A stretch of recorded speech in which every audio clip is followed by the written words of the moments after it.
ও ভটা ভটা তাল ফুলুরি করেছি, আয় রে খাবি, আয় রে বাবু, দেখ কি সুন্দর হয়েছে দেখেছিস। তাল নিয়ে এসছি, তাল তাল। দেখো আজকে কিন্তু 3টে তাল নিয়ে এসছি তাল ফুলুরি করব বলে। তালটাকে ছাড়িয়ে নিচ্ছি এবার।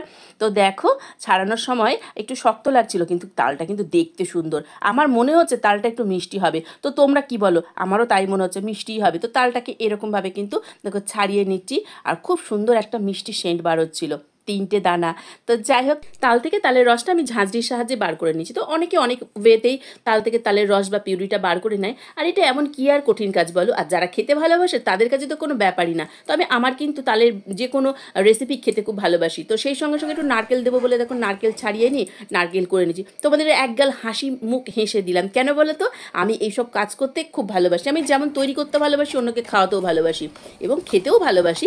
তো আজকে কিন্তু সকলে একটু হাতে হাতে কাজটা করলাম। আমার ভাইয়ের বউ আছে, তোমাদের দাদা ভাইও আছে, দেখেছো? এবার এখান থেকে কিছুটা তালের রস আমি প্রয়োজন মতো নিয়ে বাকিটা সরিয়ে দেব।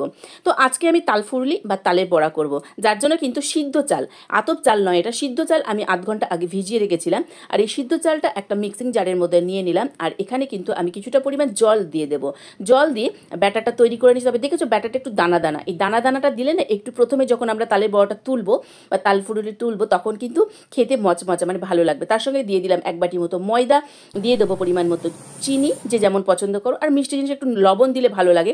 সঙ্গে কিন্তু নারকেলও দিয়ে দিলাম, আর কিন্তু থাকবে সামান্য পরিমাণে, খুব বেশি নয়, মৌরি। আর এই মৌরিটা মুখে পড়লে আমার ভালো লাগে।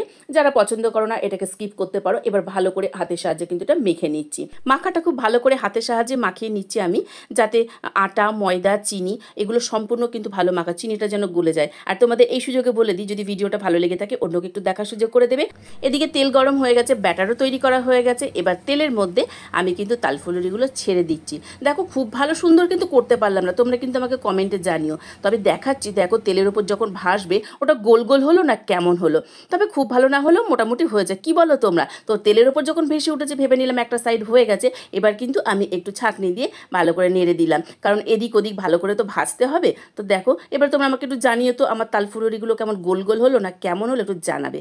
তো দেখো ভাজা হয়ে গেল। এবার কিন্তু আমি একটা ছাঁকনির সাহায্যে ছেঁকে আর একটা পাত্রে কিন্তু তুলে নেব। তো আমি একটা পাত্রে টিস্যু পেপার রেখেছিলাম, তার উপরে তেলগুলো যাতে টেনে নেয় সেই জন্য রেখেছিলাম। আর তালের বড়ার মধ্যে তেল তো থাকবে, তোমরা কি বলো? তেলে ভাজা ফুলুরি, তাল ফুলুরি, তাহলে তো একটু তেল থাকবে না, তাই কখনো হয় না কি? তো যাই হোক, এরকমভাবে আমি যতটা পারছি তেল ছাকিয়ে ছাকিয়ে টিস্যু পেপারের ওপর রেখে দিচ্ছি। এবার ঠান্ডা হলেই খাবে। আমার তো ভটাটা তো খেতেই পাচ্ছে না, কারণ গরম গরম কি করে খাবে? দেখো কি লোভনীয় হয়েছে না?